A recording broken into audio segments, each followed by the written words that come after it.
videos on happiness, there are two critical points which I would like to elaborate on.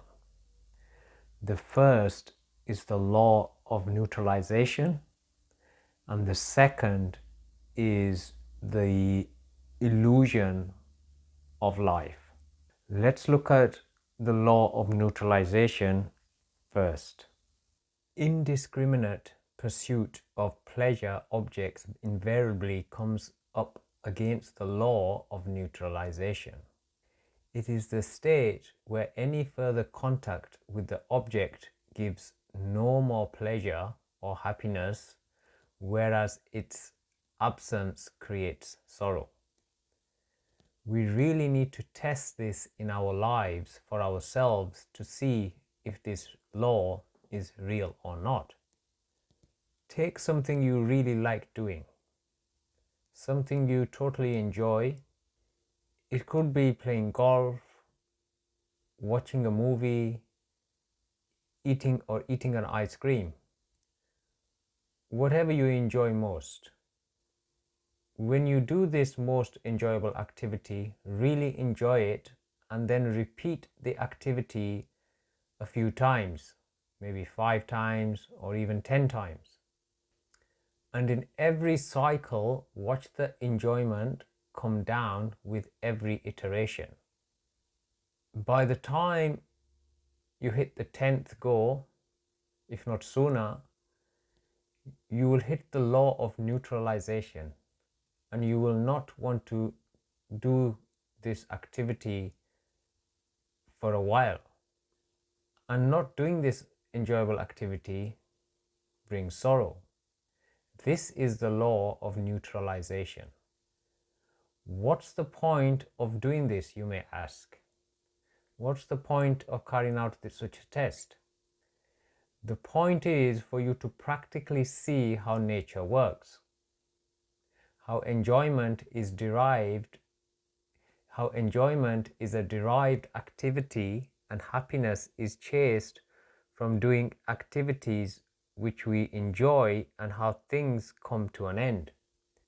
If we can see the two sides of the coin, namely happiness and sadness, then we will not be affected by either. Remember, both happiness and sorrow are the same thing. Be part of both happiness and sorrow, as this is life. However, attached to neither. So you can't really run away from one or the other. You have to either have both or neither. Remember, you can't attach to happiness and run away from sorrow. The second critical point was the illusion of life, where a parent and child, while walking down the street, pass by a toy shop which has a very expensive toy on display in the window. As the parent, you do not have much money, but your child wants to go in, and that toy is the most important thing for him or her, no matter how much it costs. However, as the parent, spending the money in order to have better food, medical care, that is far more important than wasting the money on a toy. After a hard decision, the parent decides to buy the toy. However, tomorrow at home, the toy is all broken in pieces. Then one's child absolutely does not want the toy.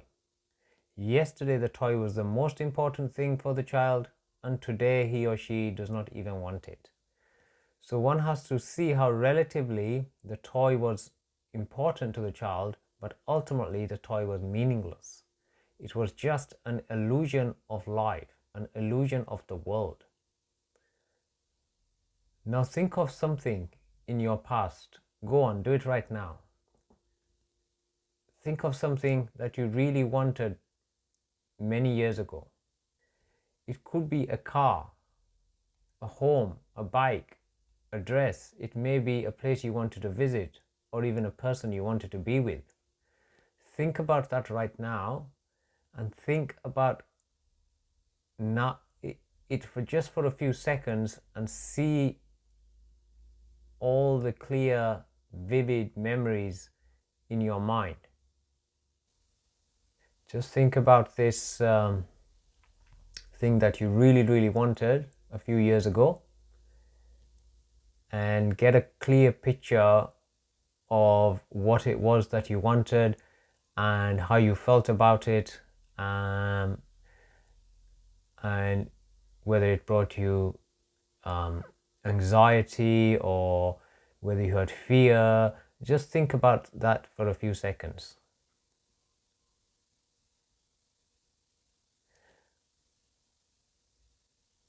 Okay, now come back to the present.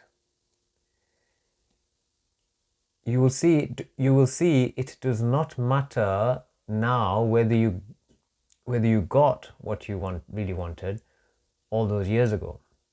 Many years ago, it was the do or die thing to have. It was a must, and it felt like if I don't get this one thing, I may die. But today, you just don't want it even. Even if you got the item for free, you probably would not want it or even need it. You see how relative things are. We want something at that time because our mind says, I need it. The mind cannot be trusted all the time, as the mind often works with desires rather than what is ultimately good for us. To receive notifications of my next videos, please subscribe to the channel by clicking just below, and also remember to turn on notifications. In my next videos, I will be talking about desire and how that affects the workings of the mind.